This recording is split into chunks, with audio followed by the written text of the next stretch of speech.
Hello दोस्तों, कैसे हो आप सभी। जय हिंद।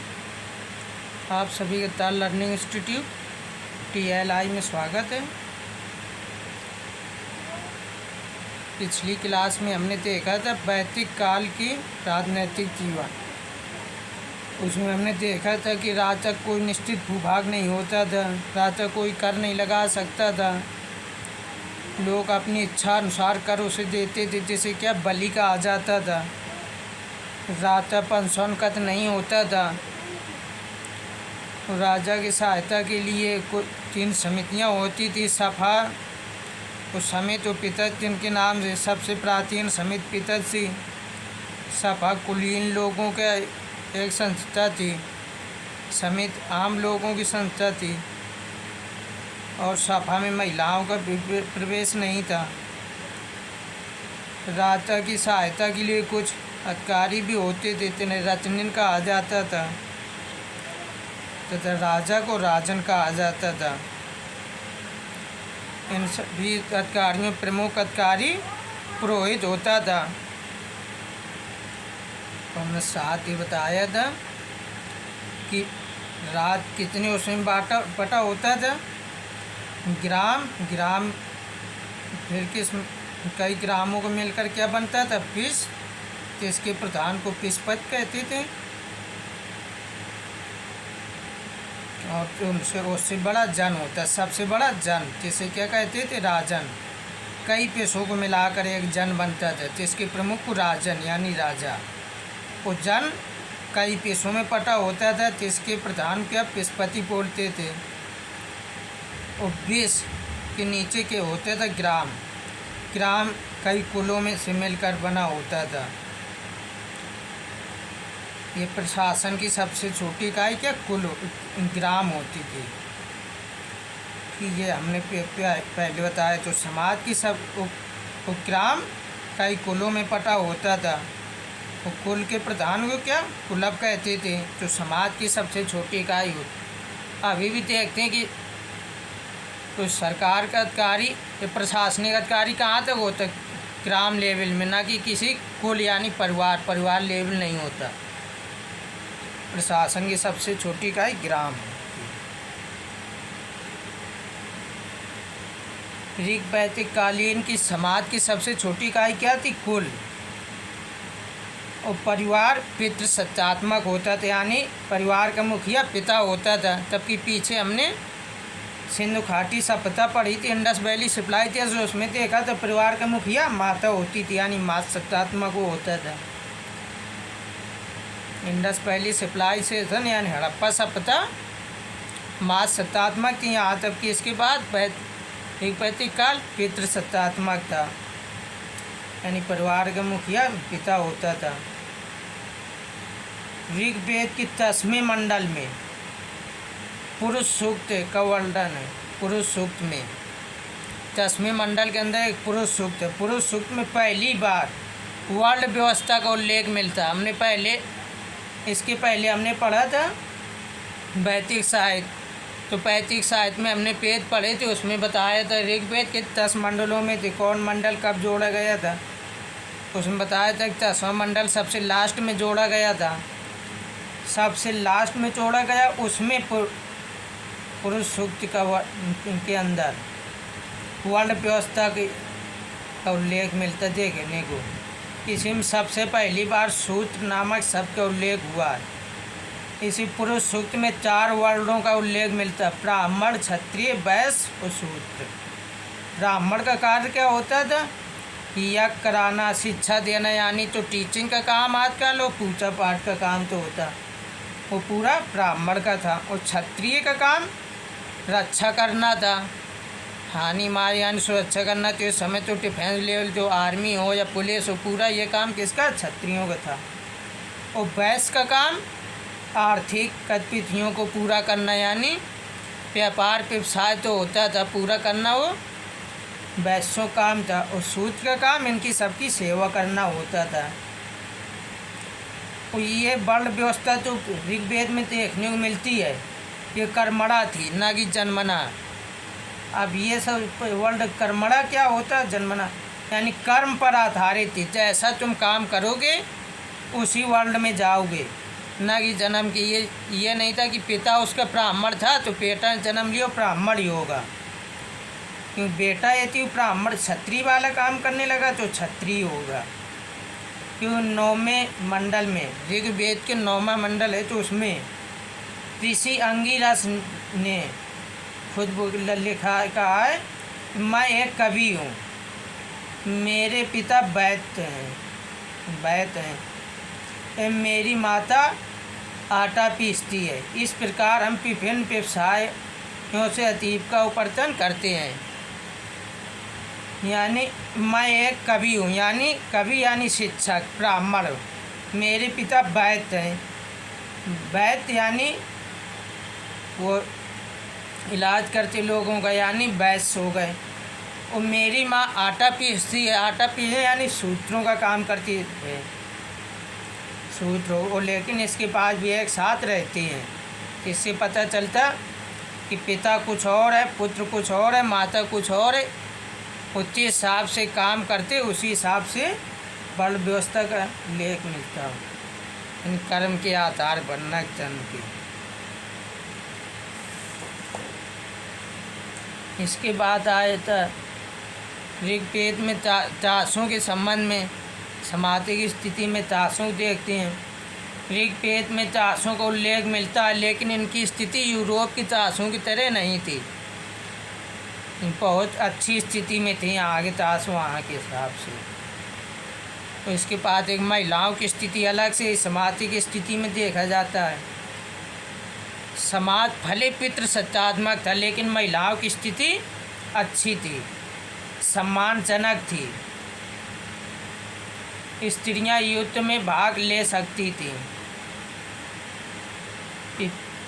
पिस्पला नामक स्त्री का युद्ध में भाग लेने का उल्लेख मिलता है। स्त्रियां यज्ञ में, होमन में, मंदिरों में पूजा पाठ कर सकती थीं। वैदिक काल में सती प्रथा के कोई प्रमाण नहीं देखने मिलता। सती प्रथा का सबसे पहला प्रमाण 587 ईस्वी में एराडाप्लेग भानुगुप्त के गुप्त शासक राजा भानुगुप्त के एराडाप्लेग में देखने को मिलता, जिसमें गुप्त शासक भानुगुप्त के दोस्त की को अपराध होता है, युद्ध करती हुए मारा जाता है। उसकी बीवी सती होती है। ये पहली बार 510 में, यानी ऋग्वैदिक काल खंड कितना है 1500 से 1000 BC। इसके बाद 500 साल और आगे चलोगे तब 510 BC में पहली बार कोई 510 तब BC आएगा, फिर 0 BC, फिर AD में, यानी ये ईसा पूर्व है, ईस्वी में पहली बार सती, यानी 15 साल बाद कहीं सती प्रथा 15 साल नहीं 1500 साल बाद तब कहीं सती प्रथा का प्रथम उल्लेख देखने को मिलता है हमें। ऋग्वैदिक काल में स्त्रियों को शिक्षा ग्रहण करने का अधिकार था।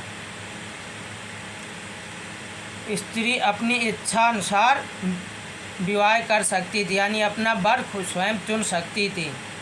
कई स्वयंवर देखने को मिलती है उसमें। विधवा विवाह एवं नियोग प्रथा प्रचलन में थी। विधवा विवाह विधवा क्या होती? इस स्त्री का पुरुष खत्म हो जाए, यानी पति खत्म हो जाए, वो दूसरे पुरुष से शादी कर सकती है, विधवा विवाह हो गए। ये सभी लोग जानते होंगे। और नियोग प्रथा, ये तुम लोगों को जानकारी नहीं होती। ये सवाल आती, नियोग प्रथा क्या होती?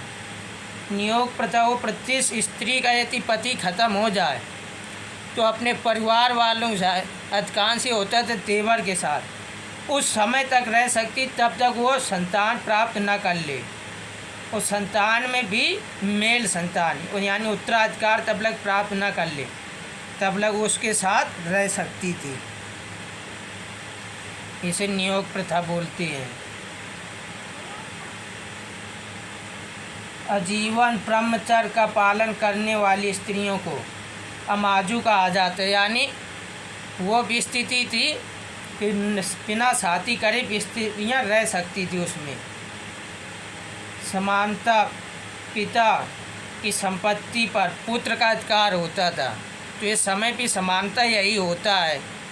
बेशक वो कानूनी अधिकार प्राप्त है, लेकिन अधिकतम यही अभी भी होता है कि पिता की संपत्ति पर अधिकार पुत्र का होता है। तो उस समय होता था, लेकिन एकमात्र संतान पुत्री होने पर पिता की संपत्ति पर अधिकार किसका? पुत्री का होता था। तो यही हम थोड़ा नोट डाउन कर लेते हैं। तो हम बोला करें, उसे साथ साथ लिखते जाया करो ताकि हम लिखा देते हो।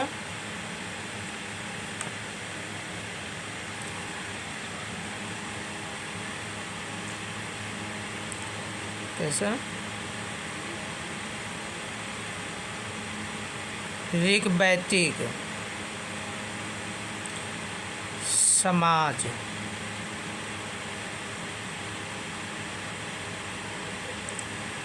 पितृसत्तात्मक था।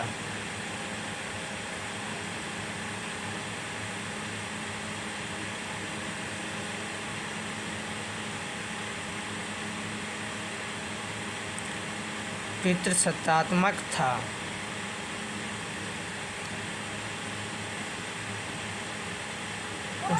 समाज की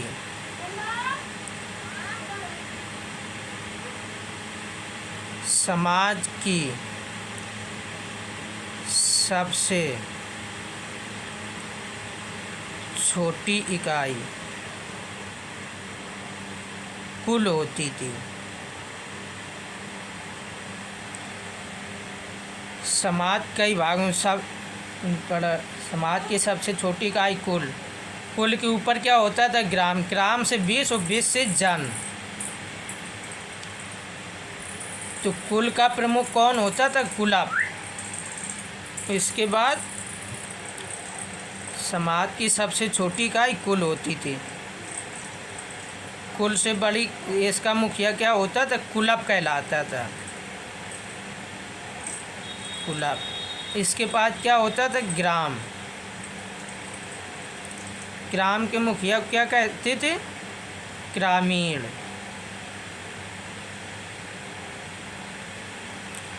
तो इससे बड़ा होता था 20। 20 के मुखिया को विस्पति कहते थे।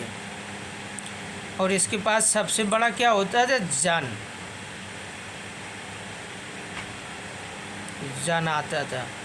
तो इसके प्रमुख को राजन बोलते थे। तो ये सबसे बड़ी इकाई, जो सबसे छोटी इकाई कुल थी।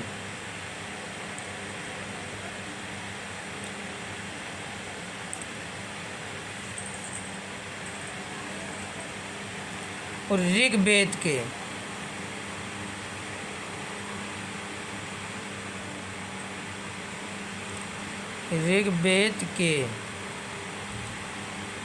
10वें मंडल में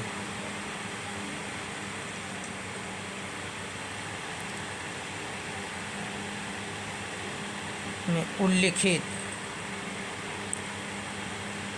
ऋग्वेद के 10वें मंडल में उल्लिखित पुरुष सूक्त, ऋग्वेद के 10वें मंडल में उल्लिखित पुरुष सूक्त में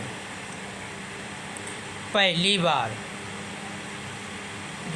ऋग्वेद के 10वें मंडल में उल्लिखित पुरुष सूक्त में पहली बार वर्ल्ड व्यवस्था का उल्लेख देखने को मिलता है।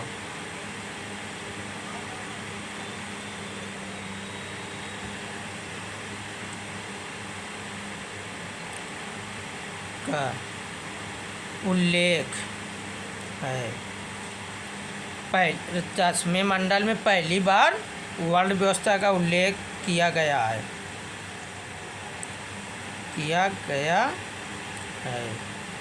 यानी सबसे लास्ट में। इसमें कितने 4 वर्ल्डों का उल्लेख है। 4 वर्ल्डों का उल्लेख है। 4 वर्ड कौन से थे? पहला ब्राह्मण,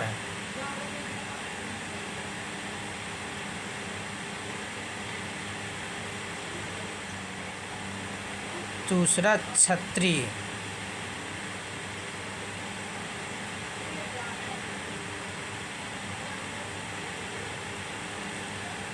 तीसरा वैश्य और चौथा शूद्र। ब्राह्मण का कार्य क्या? दिन के कार्य, यज्ञ एवं शिक्षा, यानी शिक्षा का जो कार्य था, पूजा पाठ का जो पुरोहित का कार्य पूरा ब्राह्मण का था। क्षत्रिय का काम रक्षा करना है, यानी तुम्हें हानि कोई पहाड़ी वो हो रहा है या अंदर कोई विद्रोह कर रहा तो उससे हानि से रक्षा करना। तो वैश्य का काम आर्थिक गतिविधियों को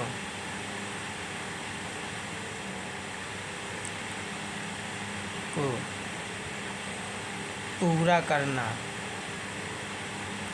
यानी जो व्यापार पारित तो आर्थिक स्थितियां जो होती हैं उन्हें पूरा करना। उस सूत्र का कार्य सेवा कर इनकी सबकी सेवा करना।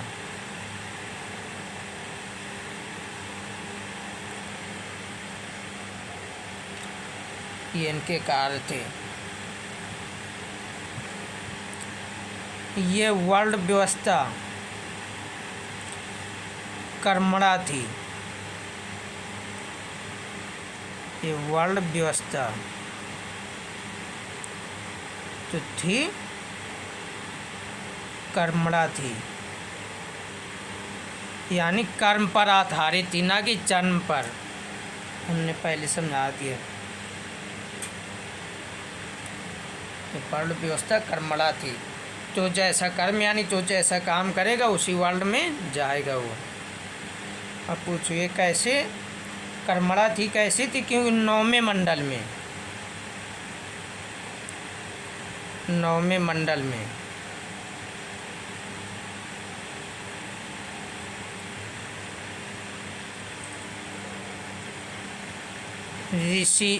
एक ऋषि हुए अंगिरस।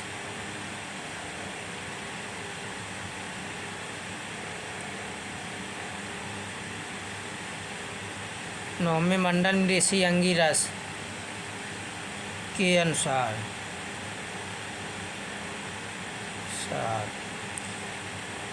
नौवें मंडल में ऋषि अंगिरस ने खुद कहा है, क्या कहा? मैं एक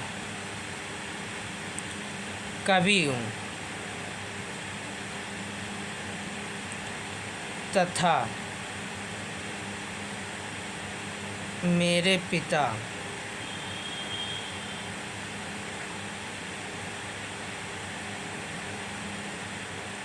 वैद्य हैं एवं मेरी माँ आटा पीसती है।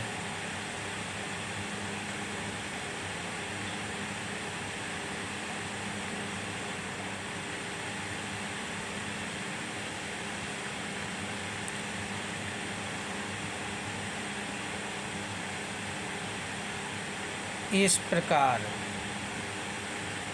हम भिन्न भिन्न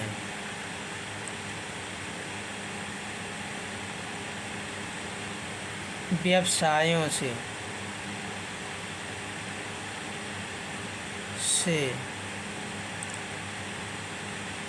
जीवन यापन करते हैं।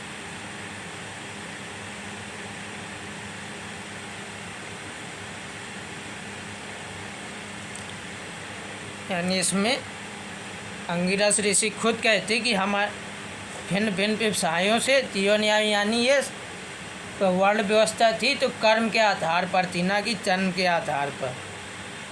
ऋग्वेद में चाषों का उल्लेख भी देखने को मिलता है। चाष प्रथा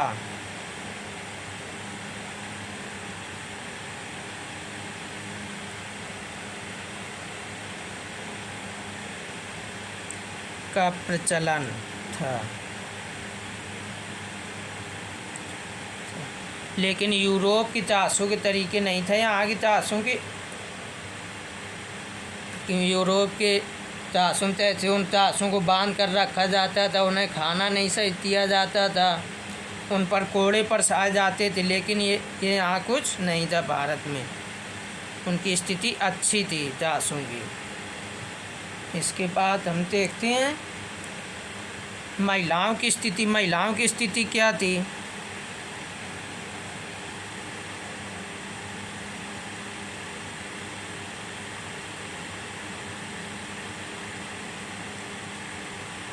महिलाओं की स्थिति कि ऋग वैदिक काल में महिलाओं की क्या स्थिति थी के हिसाब से इनके बारे में देखते हैं।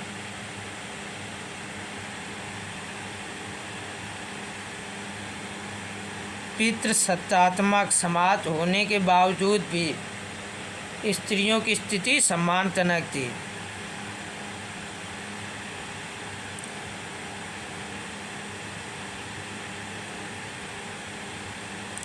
पितृसत्तात्मक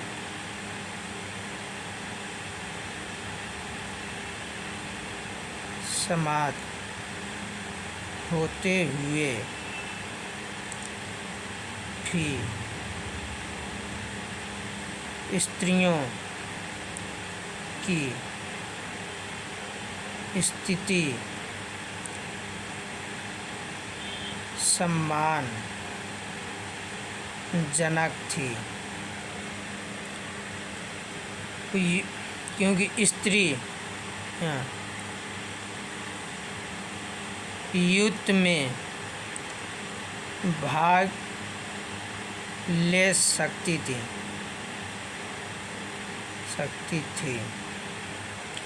ऐसे हमें पिस्पला नामक एक स्त्री का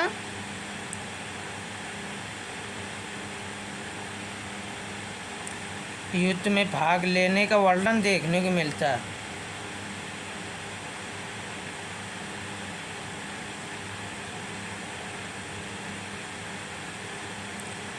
पिस्पला नामक स्त्री ने युद्ध में भाग लिया था, वो देखने को मिलता है हमें। सती प्रथा का कोई उल्लेख नहीं था। सती प्रथा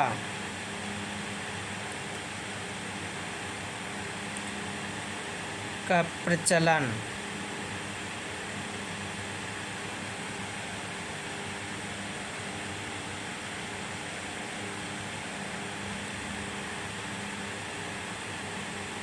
नहीं था।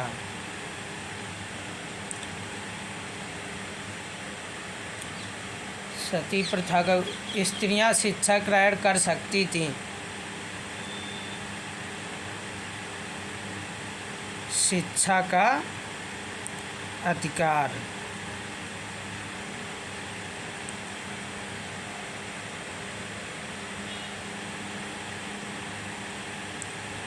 विधवा पुनर्विवाह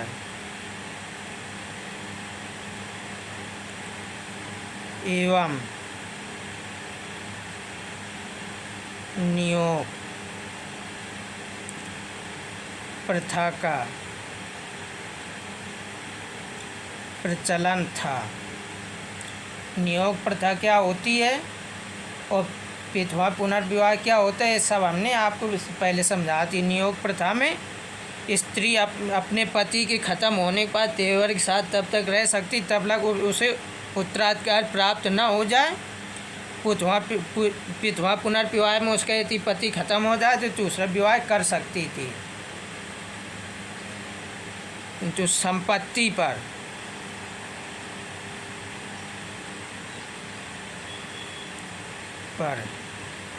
प्रायः पुत्र का अधिकार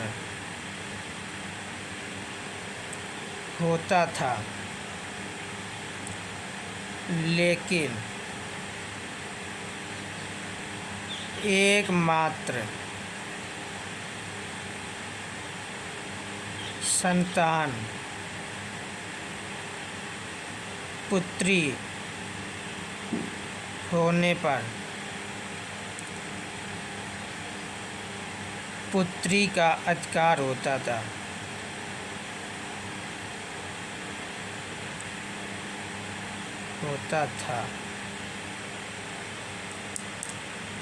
तो आज हमने दिग्वैतिकालीन समाधि की स्थिति देखी। क्लास कैसी लगी कमेंट करके ज़रूर बताएं।